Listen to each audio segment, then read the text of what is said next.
শুরুতেই মহাগ্রন্থ আল কুরআন আল কারিম থেকে তেলাওয়াতের জন্য বিনীতভাবে অনুরোধ জানাচ্ছি জনাব হাফেজ মাওলানা মুদ্দাসির হোসেন ভাই। তেলাওয়াত নিয়ে আসছেন হাফেজ মাওলানা মুদ্দাসির হোসেন ভাই। আসসালামু আলাইকুম ওয়া রাহমাতুল্লাহি ওয়া বারাকাতুহু।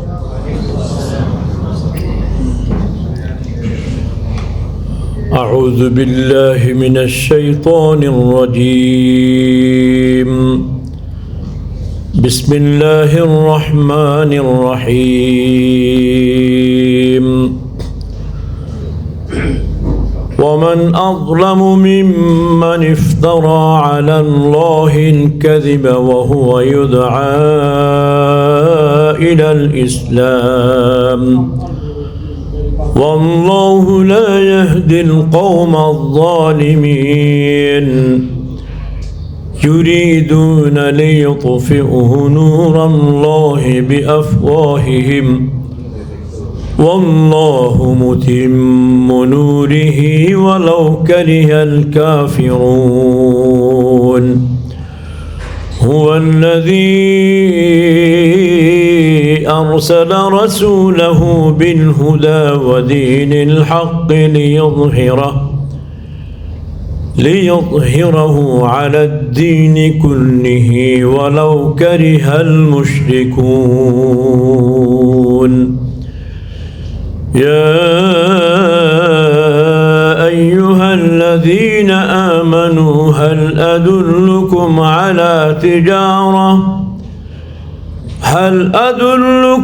على تجارة تنجيكم من عذاب أليم تؤمنون بالله ورسوله وتجاهدون في سبيل الله بأموالكم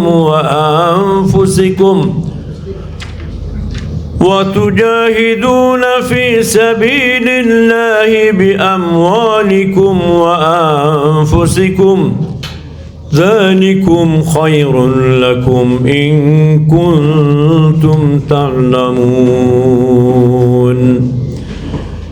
يغفر لكم ذنوبكم ويدخلكم جنات تجري من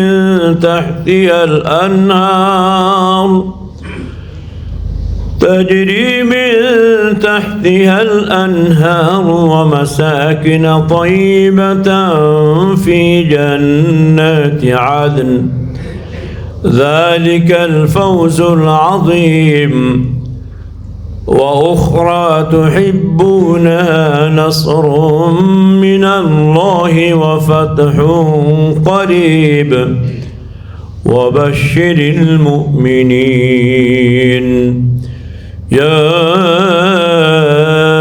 أيها الذين آمنوا كونوا أنصار الله كما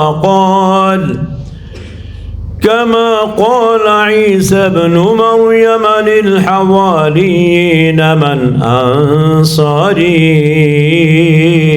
إلى الله قال الحواريون نحن أنصار الله فآمنت طائفة من بني إسرائيل وكفرت طائفة فأيدنا الذين آمنوا على عدوهم فأصبحوا ظاهرين صدق الله العظيم আলহামদুলিল্লাহ।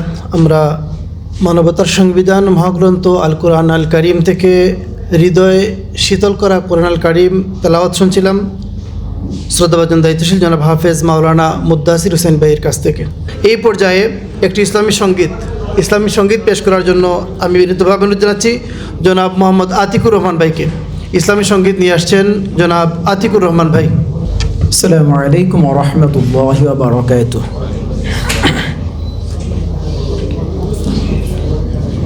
রাত কেটেছে স্বপ্নে বিভোর, দিন কেটেছে ভাবতে কতটা সময় লাগবে তোমার দিনের পথে নামতে।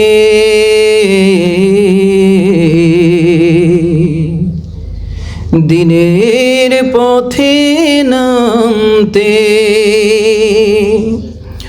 রাত কেটেছে স্বপ্নে বিভোর, দিন কেটেছে ভাবতে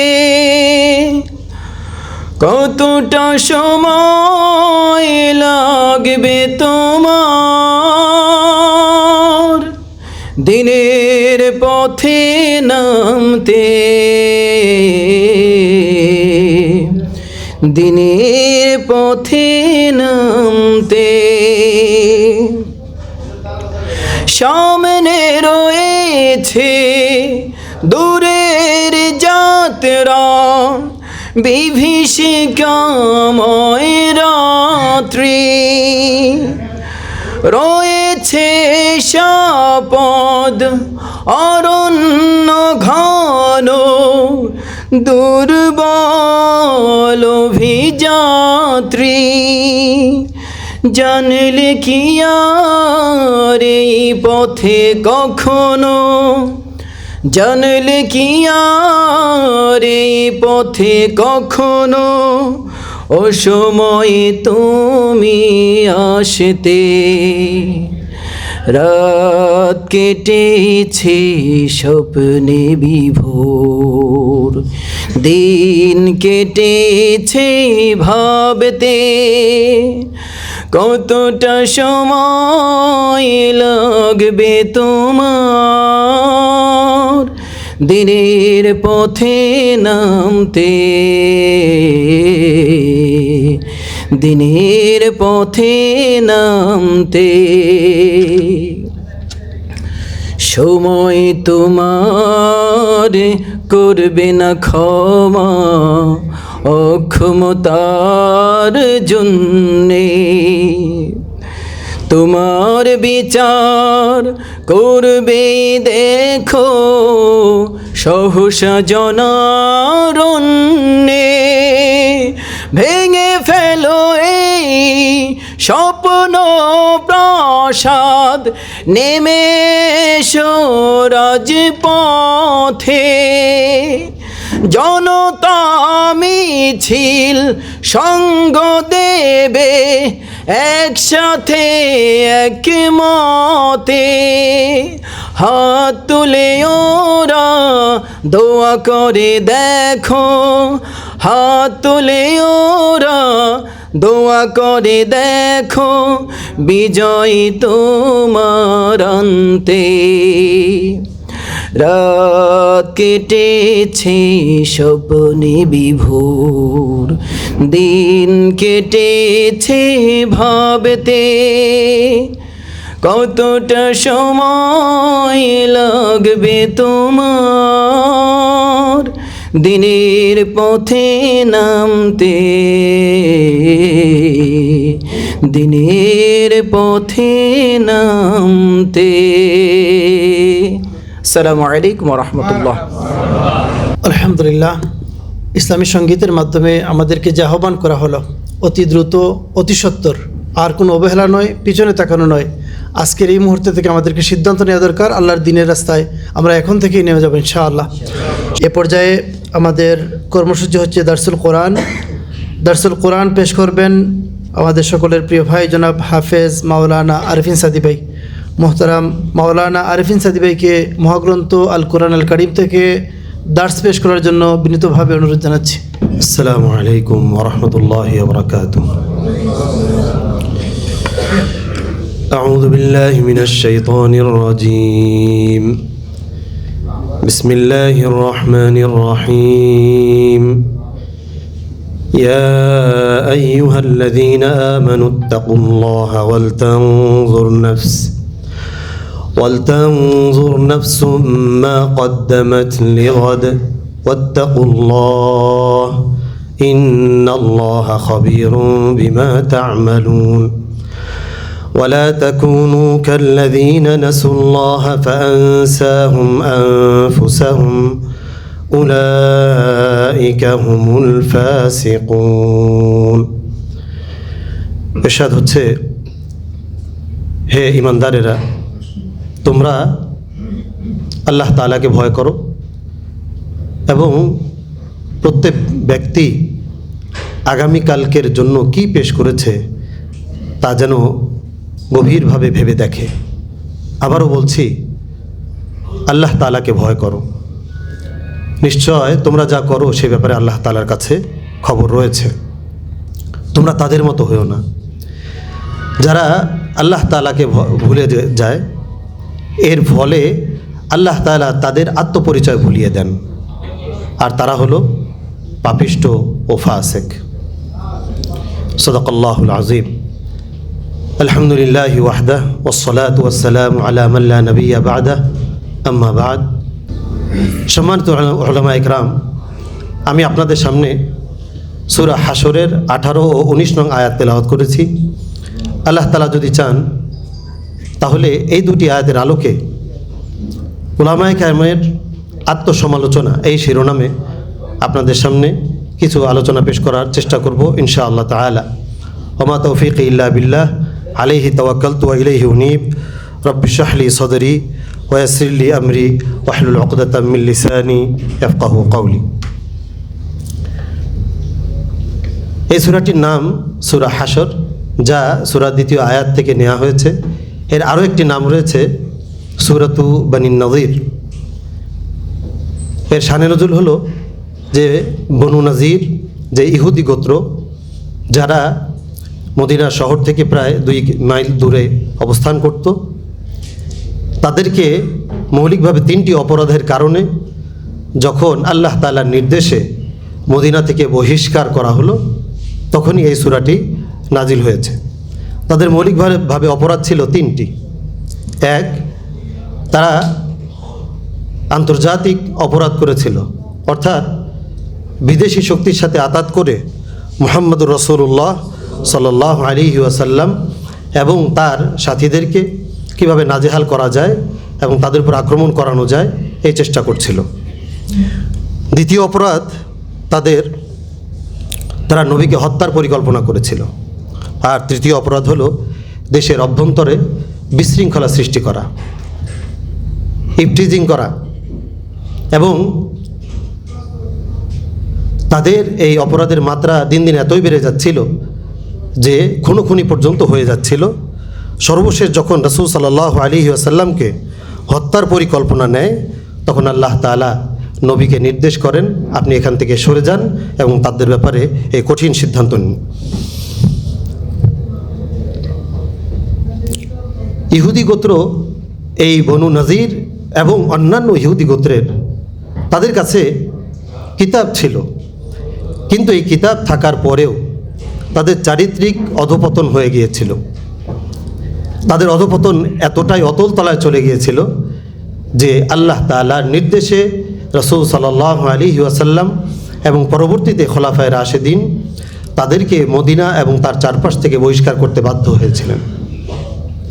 এবং তাদের ব্যাপারে আল্লাহ তাআলা চিরদিন যে আয়াতটি আমরা তেলাওয়াত করব, সেই আয়াতের মধ্যে বলে দিলেন গায়রিল মাগদুবি আলাইহিম, অর্থাৎ এদের উপরে কিয়ামত পর্যন্ত আল্লাহ তাআলার গজব আপতিত হবে।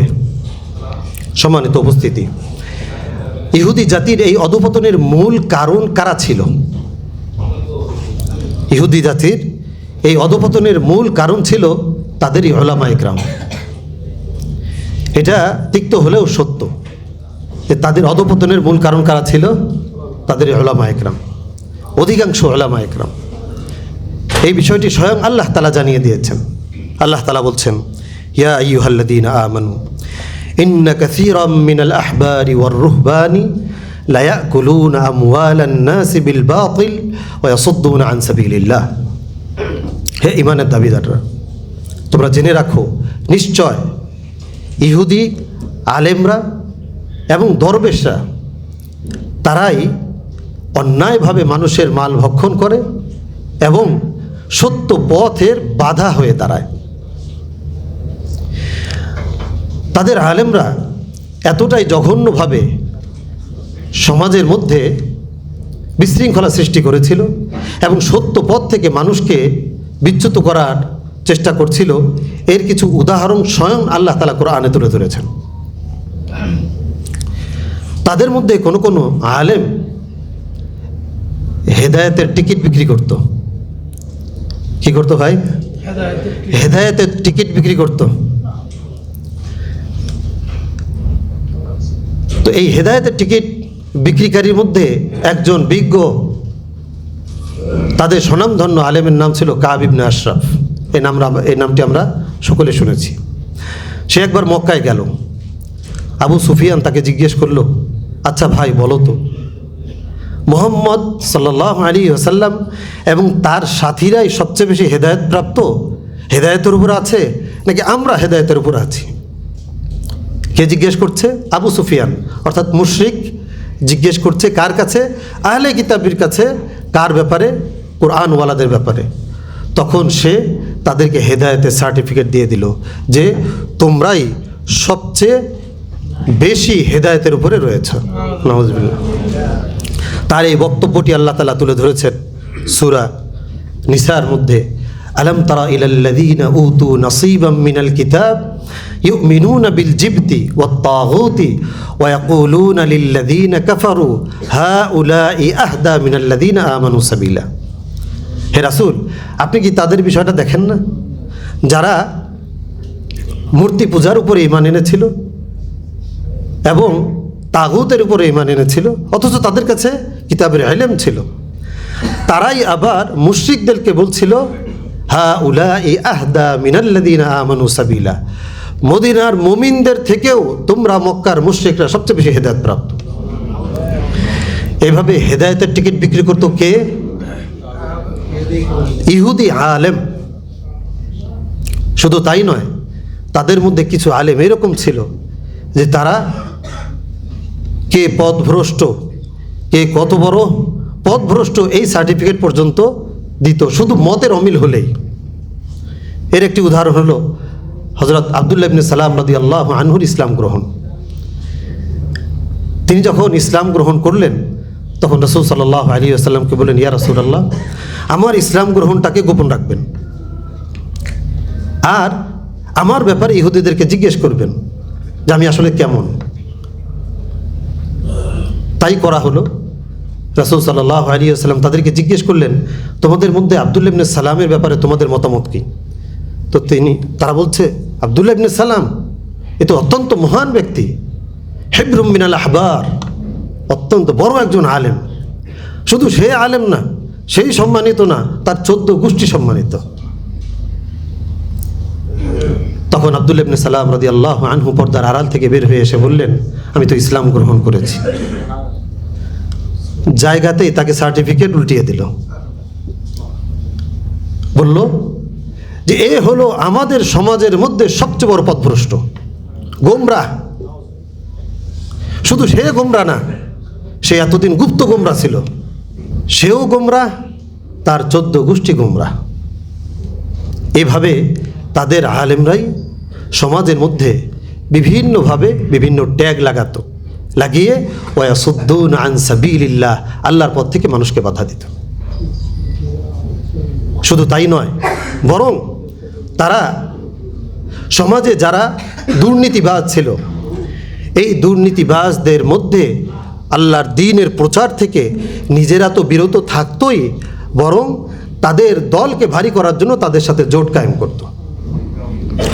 রাসূলুল্লাহ সাল্লাল্লাহু আলাইহি ওয়াসাল্লাম তাদের এই আচরণের দৃষ্টান্ত দিয়ে একটি উদাহরণ দিয়ে বলছেন, ইন্না আউওয়ালা মা দাখালা আন-নাকসু আলা বনি ইসরাঈল আন্নাহু কানা আর-রাজুলু ইয়ালকা আর-রাজুল। বনি ইসরাঈলের মধ্যে প্রথম সমস্যা যেভাবে তৈরি হয়েছে সেটা হলো তাদের একজন লোক আর একজন লোকের সাথে সাক্ষাৎ করত। প্রথমবার বলতো যে ভাই তুমি যা করছো এটা আসলে দুর্নীতি, এটা সঠিক কাজ নয়। এরপরে দ্বিতীয়বার যখন সাক্ষাৎ হতো তখন তার সাথে একই সাথে জোট করত, একই সাথে দল কায়েম করত, একই সাথে খেত এবং পানাহার করত। এভাবে তারা সত্যের আওয়াজকে বন্ধ করে দেওয়ার জন্য দুর্নীতিবাজদের সাথে জোট করত। সম্মানিত উলামা ইকরাম, এইসব বিভিন্ন কারণে আল্লাহ তাআলা তার রাসূলকে নির্দেশ দিলেন এই মদিনার মধ্যে ইহুদিদের থাকার কোনো সুযোগ নেই। সম্মানিত উলামা ইকরাম, আল্লাহ তাআলা কোরআনে এই উদাহরণগুলো কেন নিয়ে এসেছেন? এর কারণ হলো কিয়ামত পর্যন্ত ইসলামী আন্দোলনের কাজ চলবে, আর এই ইসলামী আন্দোলনের পথে বাধা হওয়ার জন্য বিধর্মীদের থেকে স্বগোত্রীয় ভাইরাই সবচেয়ে বেশি বাধা হয়ে দাঁড়াবে। আমরা আমাদের সমাজে এই বিষয়গুলো দেখতে পাচ্ছি। অন্যরা যাই হোক, আজকে আমরা এই মাহফিলে যারা উপস্থিত হয়েছি, আমরা চেষ্টা করব যে আমরা যেন ওই মাগদুবি আলাইহিম বা পাপিষ্ট আলেমদের মতো না হই, বরং ওই ইহুদিদের মধ্য থেকে যেই সকল আলেমদের ব্যাপারে আল্লাহ তাআলা প্রশংসা করেছেন সেই সকল প্রশংসিত আলেমদের অন্তর্ভুক্ত যেন আমরা হতে পারি। আল্লাহ তাআলা তৌফিক দান করুন। তাদের একদল আলেমের ব্যাপারে স্বয়ং আল্লাহ তাআলা বলছেন, লাইসু সাওয়া, তারা সকলে এক নয়।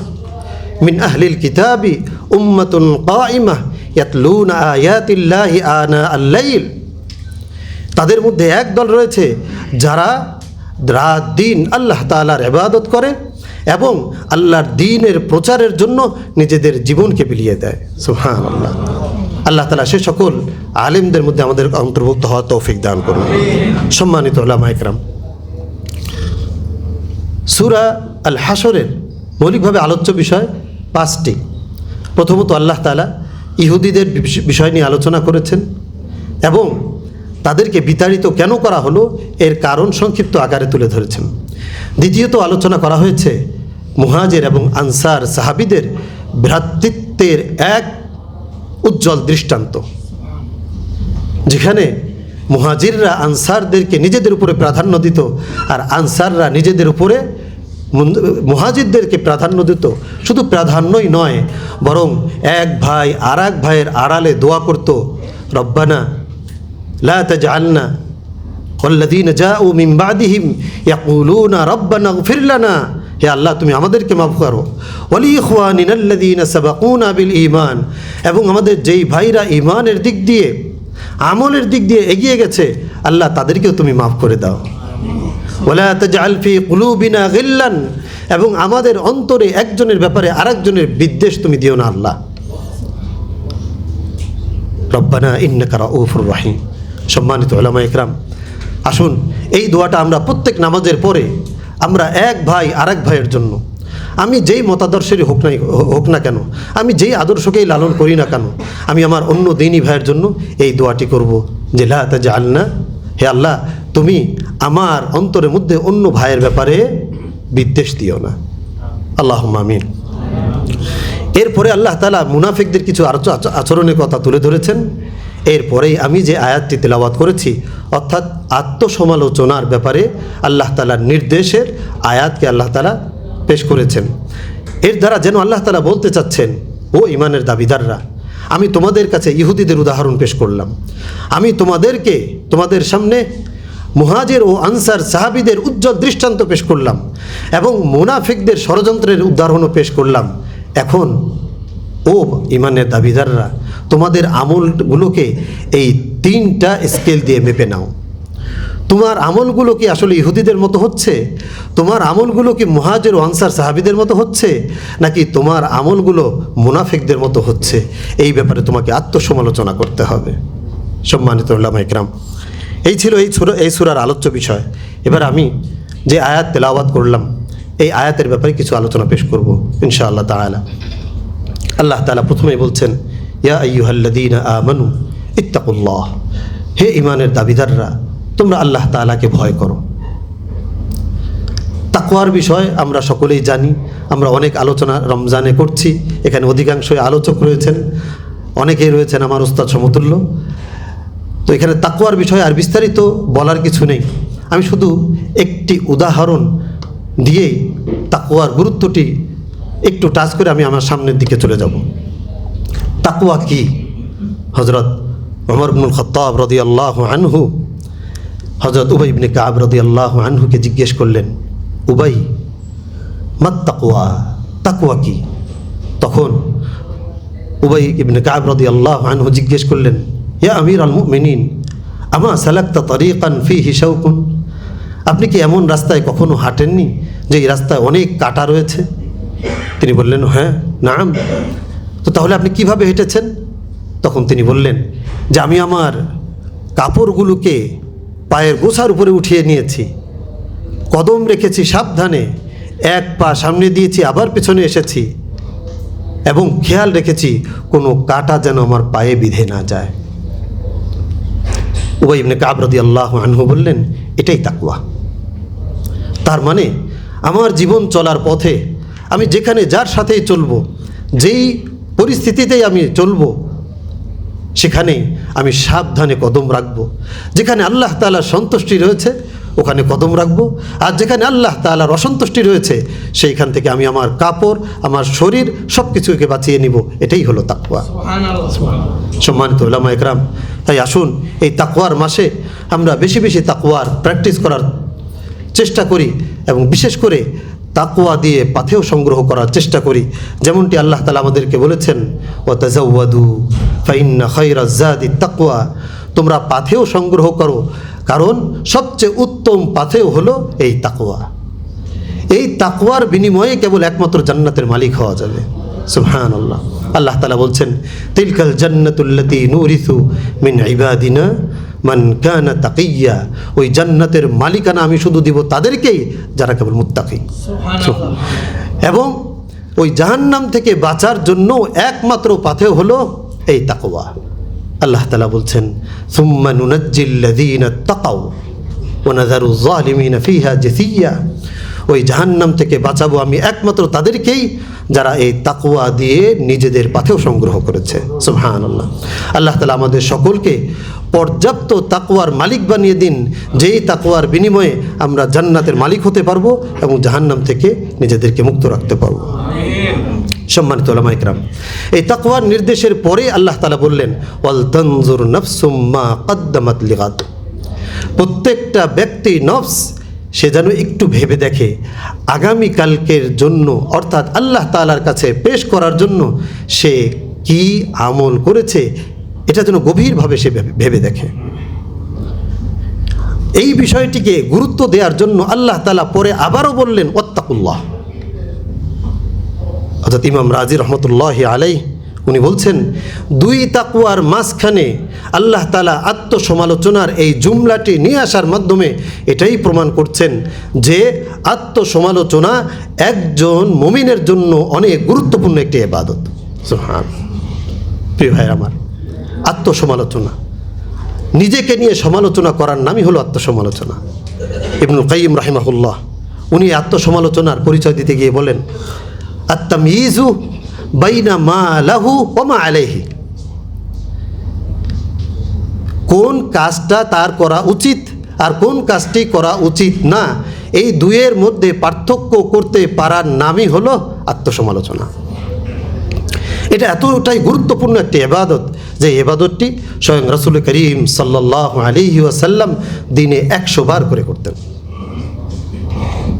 তিনি 100 বার তওবা করতেন। কেন? আত্মসমালোচনার জায়গা থেকেই তওবা করতেন, এবং সাহাবায়ে কেরামকে নির্দেশ করতেন, তাদেরকে উৎসাহিত করতেন, বলতেন, তুবু ইলাল্লাহি, তোমরা আল্লাহর কাছে তওবা করতে থাকো। আমি নবী হওয়ার পরেও 100 বার প্রতিদিন, আরেকটি হাদিসে এসেছে 70 বার আমি তওবা করি।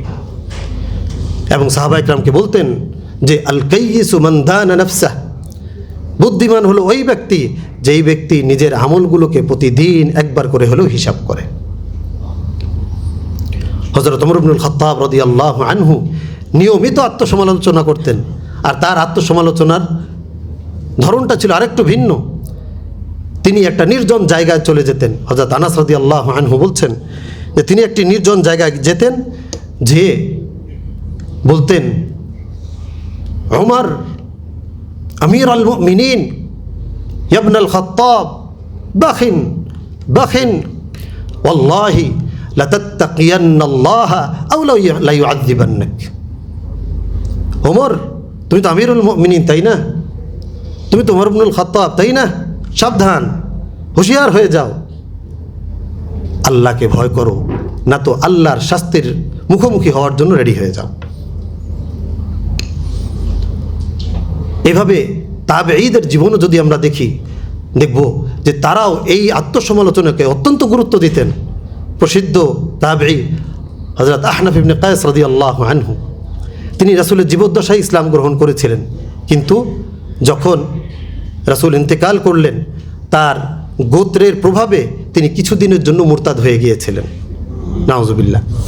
এবং মুসাইলামাতুল কাজ্জাবের সাথে সাক্ষাতের পরে যখন সত্য মিথ্যার পার্থক্যটা তার সামনে স্পষ্ট হয়ে গেছে, তিনি আবারও ইসলামে ফিরে এসেছেন। এই যে কয়েকদিন তিনি মুরতাদ ছিলেন, এই কয়েকটি দিনের ব্যাপারে তিনি সারাটা জীবন আফসোস করতেন এবং আত্মসমালোচনা করতেন। তারও আত্মসমালোচনার ধরনটা ছিল ভিন্ন। তিনি আগুন জ্বালাতেন, সেই আগুনের মধ্যে আঙ্গুল দিয়ে বলতেন, মা হামালাকা আন তাফআলা কাযা ইয়াউমা কাযা, হে হুনাইফ, হে আহনাফ, ওই দিন তোমার এই ভুলগুলো করার পিছনে কে তোমাকে উৎসাহিত করেছিল? সম্মানিত উলামায়ে কেরাম, এভাবে তারা আত্মসমালোচনা করতেন। তাই সেই ধারাবাহিকতায় আমরা যেহেতু ওয়ারাসাতুল আম্বিয়া, আমাদেরকে যেহেতু রাসূলুল্লাহ সাল্লাল্লাহু আলাইহি ওয়াসাল্লাম একটি সার্টিফিকেট দিয়ে গিয়েছেন, ইন্নামাল উলামা ওয়ারাসাতুল আম্বিয়া, সেই ওয়ারাসাতুল আম্বিয়া হওয়ার কারণে যেমনভাবে সাহাবায়ে কেরাম আত্মসমালোচনাকে গুরুত্ব দিতেন, পরের সমালোচনা নয় বরং নিজের সমালোচনা করতেন। রাসূল সাল্লাল্লাহু আলাইহি ওয়াসাল্লাম বলতেন, তুবা লিমান শাগালাহু আইবুহু আন উয়ুবিন নাস, সৌভাগ্য হলো ওই ব্যক্তির জন্য যেই ব্যক্তি অন্যের সমালোচনা, অন্যের দোষ ত্রুটি নয় বরং প্রতিদিন নিজের দোষ ত্রুটি বের করে নিয়ে আসার চেষ্টা করে। সম্মানিত উলামায়ে কেরাম, আমরা আজ উলামায়ে কেরাম একত্রিত হয়েছি, যেহেতু আমরা এখানে জ্ঞাতি ভাই, এই জন্য নিজেদের আত্মসমালোচনাগুলোকে একটু সামনে নিয়ে আসা দরকার। আমাদের উলামায়ে কেরামের আত্মসমালোচনা কেমন হওয়া উচিত, অথবা কী বিষয়ের উপরে হওয়া উচিত? প্রথমত আমাদের আত্মসমালোচনা হওয়া উচিত যে আল্লাহ তাআলা আমাকে যেই নিয়ামত দিয়েছেন, এই নিয়ামতটাকে আমি সংরক্ষণ করছি কিনা। আল্লাহ তাআলা আমার এই ছোট্ট সিনার মধ্যে মহাবিশ্বের মহাবিশ্বয় মহাগ্রন্থ আল কোরআনকে হেফাজত করে রেখেছেন। এই কোরআনকে এবং এই কোরআনের ইলমকে আমি হেফাজত করছি কিনা, সংরক্ষণ করছি কিনা, এটাকে বৃদ্ধি করার চেষ্টা করছি কিনা। এজন্য নিয়মিত কিতাব মোতালা করা এবং এর দর্স ও তাদরিসের দিকে মনোযোগী হওয়া। ইলম যত দান করা হয়, যত বিলানো হয়, তত বৃদ্ধি পায়। আর যদি এই ইলম বৃদ্ধি না করা হয় তাহলে এটা কিন্তু তার জায়গায় থাকে না, বরং এটা ডিমোশন হতে থাকে, নিচের দিকে নামতে থাকে। আর মানুষের এই কলবটি হলো একটা পাত্র। রাসূল সাল্লাল্লাহু আলাইহি ওয়াসাল্লাম বলেছেন, কুলুবুন নাসি উয়াউন, মানুষের অন্তরগুলো হলো এক একটি পাত্র। এই পাত্রের মধ্যে যখন ইলমের কোরআনের নূর থাকবে তখন এটা কোরআনের নূর দিয়ে ভরপুর থাকবে, আর যখনই এইখান থেকে নূর কমতে থাকবে তত বেশি জাহালাত ওখানে অবস্থান নিতে থাকবে। নাউযুবিল্লাহি মিন যালিক। দ্বিতীয়ত আমাদের যেভাবে আত্মসমালোচনা করা উচিত সেটা হলো, আমাকে আল্লাহ তাআলা যেই ইলম দিয়েছেন, এই ইলম এর হক আছে, এই হককে আমি আদায় করছি কিনা, এটাকে আমি মানুষের মাঝে প্রচার করছি কিনা, পৌঁছিয়ে দিচ্ছি কিনা। এবং এই কোরআনের ভিতরেই তো আল্লাহ তাআলা তার নবীকে পাঠানোর উদ্দেশ্য বলে দিয়েছেন, সেই উদ্দেশ্য বাস্তবায়নে আমি কোনো পদক্ষেপ নিচ্ছি কিনা। রাসূলকে পাঠানোর উদ্দেশ্য কি? হুয়াল্লাযী আরসালা রাসূলাহু বিল হুদা ওয়া দীনিল হাক্কি লিইয়ুযহিরাহু আলাদ দীনি কুল্লি। আল্লাহ তাআলা নবীকে হেদায়েত দিয়ে, অর্থাৎ কোরআন দিয়ে এবং দ্বীনে হক দিয়ে পাঠিয়েছেন। কেন? সমস্ত দ্বীনের উপরে এই দ্বীনকে বিজয়ী করার জন্য। আমি কি কোরআনের এই হক আদায় করছি কিনা, এটা প্রতিদিন একজন আলেমের একবার করে হলেও ভাবা উচিত। সম্মানিত উলামায়ে কেরাম, তৃতীয়ত যেই বিষয়টি আমাদের ভাবা উচিত সেটা হলো, আমি কি মুনাফিক হয়ে যাচ্ছি কিনা। শব্দটি কঠিন, কিন্তু এই কঠিন শব্দটি ওমর ইবনুল খাত্তাব রাদিয়াল্লাহু আনহু প্রায়ই উচ্চারণ করতেন। তিনি খুব ভয় পেতেন যে তিনি নিজে মুনাফিক হয়ে যাচ্ছেন কিনা। তিনি হুযায়ফা ইবনুল ইয়ামান রাদিয়াল্লাহু আনহুর কাছে গিয়ে প্রায় জিজ্ঞেস করতেন, কারণ তার কাছে রাসূলুল্লাহ সাল্লাল্লাহু আলাইহি ওয়াসাল্লাম 80 থেকে বেশি মুনাফিকের একটা তালিকা রেখে গিয়েছিলেন। ওমর ইবনুল খাত্তাব রাদিয়াল্লাহু আনহু জিজ্ঞেস করতেন, হুযায়ফা, তোমার কাছে আল্লাহর রাসূল মুনাফিকদের যেই তালিকা রেখে গেছেন ওই তালিকার মধ্যে ওমরের নামটা নাই তো? সেই তালিকার মধ্যে এই ওমরের নাম নাই তো? যেই ওমর নিজের ব্যাপারে এই ভয় করতেন, যার ব্যাপারে রাসূল সাল্লাল্লাহু আলাইহি ওয়াসাল্লাম বলেছেন, আমার পরে কেউ নবী হলে ওমর হতো। তিনি ছিলেন আশারায়ে মুবাশশারার একজন। তার মতের সাথে মিল রেখে স্বয়ং আল্লাহ তাআলা কোরআনের অনেক বিধান নাজিল করেছেন। সেই ওমর যদি নিজের ব্যাপারে এইভাবে আতঙ্কে থাকতেন, তাহলে আমরা যারা উলামায়ে কেরাম আছি, আমরা যারা ওয়ারাসাতুল আম্বিয়া আছি, আমাদের এই নিফাকের ব্যাপারে কতটা সাবধান হওয়া উচিত। আমাদের প্রতিদিন একবার করে নিজেকে জিজ্ঞেস করা উচিত, আমার কথা ও কাজের মধ্যে মিল আছে তো? আমি কোরআনের যেই কথাগুলো পড়ছি এই কথাগুলো আমার হলক থেকে নিচের দিকে যাচ্ছে তো? নাকি আমার পেটের মধ্যে এক আর মুখে আর এক? নাকি আমার মুখে এক এবং আমার আমল হলো আর এক? এরই নাম হলো মুনাফিক। তাহলে আমার কাজের সাথে কথার মিল আছে তো? আমার অন্তরের সাথে আমার মুখের কথার মিল আছে তো? আমি যা দর্স ও তাদরিস দিচ্ছি, আমি যা পড়ছি পড়াচ্ছি কোরআনের পাতাগুলো থেকে, সেগুলো কি আমি অন্যদের কাছে, সেগুলোর উপরে কি আমার আমল আছে? আমি কি আমল করছি? কোরআন আমাকে নির্দেশ করেছে, ওয়াতাসিমু বিহাবলিল্লাহি জামিআন, তোমরা সংগঠিতভাবে এই কোরআনকে আঁকড়ে ধরো। আমি কি এই আয়াতের উপর আমল করছি নাকি শুধু তেলাওয়াত করছি? যদি শুধু আমি তেলাওয়াত করি কিন্তু এটাকে অন্তরে ধারণ না করি, এবং বাস্তবে যদি আমি এই সংগঠিতভাবে আল্লাহর জমিনে আল্লাহর দ্বীনকে কায়েম করার জন্য চেষ্টা না করি, তাহলে আমার কথার সাথে কাজের মিল নেই। তাহলে আমাকে ভাবতে হবে ওমর রাদিয়াল্লাহু আনহুর মতো। সম্মানিত উলামায়ে কেরাম, এভাবে যদি আমরা আত্মসমালোচনা করতে পারি, তাহলে আমাদের মধ্যে দায়িত্ববোধ তৈরি হবে, আমাদের মধ্যে দায়িত্ব সচেতনতা তৈরি হবে। যেই দায়িত্ব দিয়ে আল্লাহ তাআলা আমাদেরকে পাঠিয়েছেন, আল্লাহ তাআলা আমাদেরকে এই পৃথিবীতে খলিফা করে পাঠিয়েছেন। খলিফার কাজ আল্লাহ তাআলার প্রতিনিধিত্ব করা। এই প্রতিনিধিত্ব করার ব্যাপারে আমাদের সচেতনতা আসবে যদি আমরা আত্মসমালোচনা করি। আর যদি না করি, তাহলে আমরা আল্লাহ তাআলার দেয়া এই দায়িত্বগুলোর কথা ভুলে যাব। আর দায়িত্বের কথা যখন ভুলে যাব, তখন আল্লাহ তাআলা এর পরিণতি হিসেবে আমাদের মধ্যে ইখতিলাফ তৈরি করে দেবেন। নাউযুবিল্লাহি মিন যালিক। পরের আয়াতে আল্লাহ তাআলা এই কথাটি বলছেন, ওয়ালা তাকুনু কাল্লাযীনা নাসুল্লাহ ফাআনসাহুম আনফুসাহুম, তোমরা তাদের মতো হয়েও না যারা আল্লাহ তাআলাকে ভুলে গেছে, মানে যারা আল্লাহ তাআলার দেয়া দায়িত্বের কথা ভুলে গেছে, তোমরা তাদের মতো হয়েও না। যদি এরকম হও, ফাআনসাহুম আনফুসাহুম, তাহলে ওই আল্লাহ তোমাদের পরিচয়, আত্মপরিচয় ভুলিয়ে দিবেন। নাউযুবিল্লাহি মিন যালিক। একজন আলেম যদি আত্মপরিচয় ভুলে যায়, তাহলে সে সবচেয়ে বড় জাহেল হয়ে যায়। কিন্তু একজন আলেম যদি তার আত্মপরিচয় জানে যে আমি কে, আমি ওয়ারাসাতুল আম্বিয়া, তাহলে তার ভিতরে দায়িত্ববোধ তৈরি হয়, তার ভিতরে সামাজিকতা তৈরি হয়, সমাজের মধ্যে ইসলামকে প্রচার করার জন্য তার ভিতরে অনুভূতি জাগ্রত হয়। সম্মানিত উলামায়ে কেরাম, এই দুটি আয়াত থেকে আমরা যে শিক্ষাগুলো পেলাম, তার মধ্যে সর্বপ্রথম শিক্ষা হলো আমাদেরকে আত্মসমালোচনা করতে হবে। আত্মসমালোচনা একটি গুরুত্বপূর্ণ ইবাদত, পরের সমালোচনা নয়। অন্যের সমালোচনা করে সময় নষ্ট করার সময় আমাদের নেই, আমরা আমাদেরকে নিজেদেরকে গড়তে হবে। এই জন্য আত্মসমালোচনা একটি গুরুত্বপূর্ণ ইবাদত। এই ইবাদত যদি কেউ ছেড়ে দেয়, তাহলে আল্লাহ তাআলার পক্ষ থেকে শাস্তি হলো যে আল্লাহ তাআলা তাদের মধ্যে ইখতিলাফকে ছড়িয়ে দেবেন। আর তৃতীয়, এই পুরা সূরার মধ্যে আমাদের জন্য যে শিক্ষা, সেটা হলো ইহুদিদের উদাহরণ আল্লাহ তাআলা পেশ করেছেন, সাহাবায়ে কেরামের উদাহরণ আল্লাহ তাআলা পেশ করেছেন, মুনাফিকদের উদাহরণ আল্লাহ তাআলা পেশ করেছেন। এরপরে আল্লাহ তাআলা এখানে শিক্ষা দিতে চাচ্ছেন, ও ঈমানের দাবিদাররা, তোমরা তোমাদের আমলগুলোকে প্রতিদিন একবার করে সমালোচনা করো, যাতে করে তোমাদের আমলগুলো সেই মুহাজির এবং আনসার সাহাবীদের মতো হয়, তাহলেই তোমরা কেবল বিশ্বজয় করতে পারবে। আমরা আমাদের বাংলাদেশকে একটি সুন্দর জায়গায় নিয়ে যেতে চাই, একটি সুন্দর বাংলাদেশ বানাতে চাই। সেজন্য এই আমলের বিকল্প নেই। আল্লাহ তাআলার কাছে দোয়া করছি, আমি যে কথাগুলো আপনাদের সামনে পেশ করলাম এই কথাগুলোর উপরে সর্বপ্রথম আমাকে আমল করার তৌফিক দান করুন। এর সাথে সাথে আমার শ্রোতা যারা উপস্থিত ছিলেন তাদের সকলকে আল্লাহ তাআলা তৌফিক দান করুন। আমিন। ওয়া আখিরু দাওয়ানা আনিল হামদুলিল্লাহি রাব্বিল আলামিন। আসসালামু আলাইকুম ওয়া রাহমাতুল্লাহি।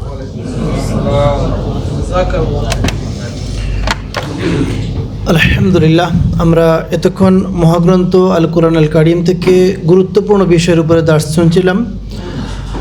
আজকের মুদারিস ছিলেন আমাদের সকলের প্রিয় ভাই জনাব হাফেজ মাওলানা আরিফিন সাদি ভাই। বর্তমান এই সময়ের সাথে খুবই সামঞ্জস্যপূর্ণ একটি দার্স। আল্লাহ সুবহানাহু ওয়া তাআলা আমাদেরকে এই দার্সের উপরে আমল করার তৌফিক দান করুন।